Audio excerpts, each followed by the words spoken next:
the Michelin-starred chef and restaurateur Tom Kerridge, who joins us now. So why did you decide to put your name to the list? Well, from my point of view, I've been a Labour supporter all of my life. My background, where I grew up, the way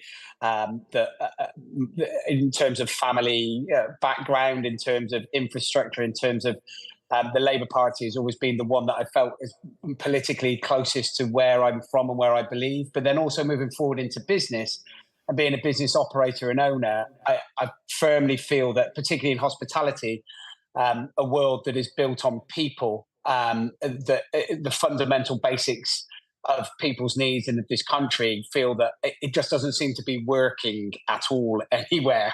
So in terms of a workforce, I believe every business that's built on people and a workforce, you need them to be happy. You need them to be able to thrive and prosper and feel that the education system is right, and feel that the transportation system is right, and feel that they can affordable housing, rentals are right. And, most importantly, I think that the NHS is right. And, from years of underinvestment across all of those scenes, I think that you find those fundamental basics for a team of people and a workforce of people. You need those guys to be happy. You need those people to be in a position where they feel that they can thrive.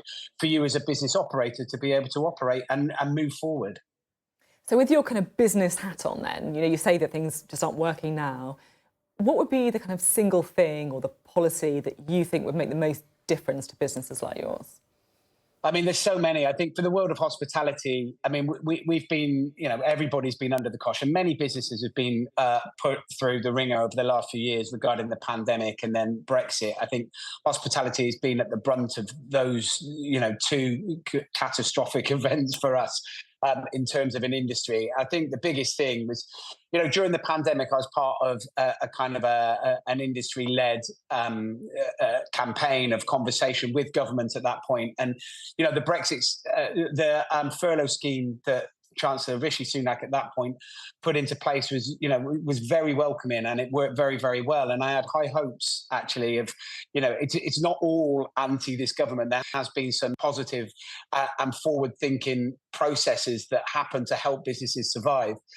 But in terms of long-term strategy, it kind of fell on deaf ears. There were industry leaders that were talking right into front bench cabinet about how the hospitality industry, which affects there's 3 million people that work in hospitality. There's over 5 million people in this country that are in it from the offshoot of it, from fisheries and farming and agriculture and logistics. And, it's a huge, huge industry that affects so many different people, from travel and tourism.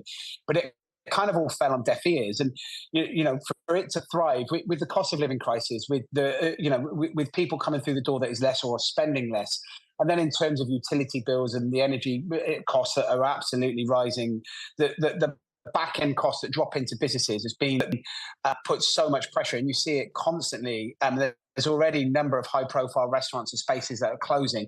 We've already seen big-name restaurants that just can't operate anymore. Not closing necessarily with losses, but just don't work anymore. Simon Rimmer, Monica Galetti. We've just had recently announced an amazing Michelin-starred restaurant called Cornerstone that is having to shut as well, but just because of the ongoing costs that come in the back. And a reduction, when the VAT levels were lowered, it allowed businesses to operate and thrive. We find ourselves with there's an issue regarding staffing numbers and recruitment.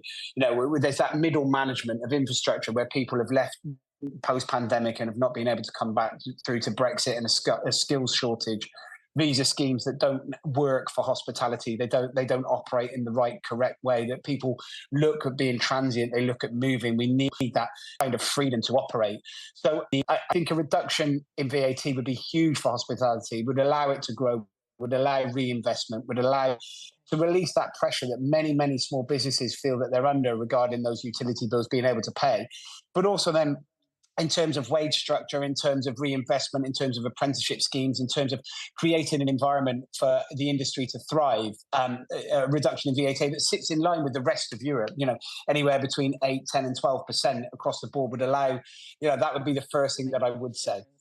I am going to squeeze in one last question, if I may, because, it's not every day that I get to speak to a Michelin-starred chef, and I am a terrible cook, right? I am awful. I'm the kind of person who will burn toast, I'm terrible, just ask my family.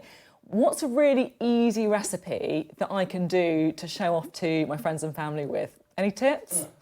Yeah, honestly, a really simple one is a baked omelette. Like literally, you just cheese, potatoes, gently poached potatoes, slice them very thinly, mix them with the eggs first, right? So you get this kind of creamy egg mix. Put it into a non-stick pan and bake it in the oven. That way, and grated cheese on the top. Anything with grated cheese, you're on to a winner, Sophie.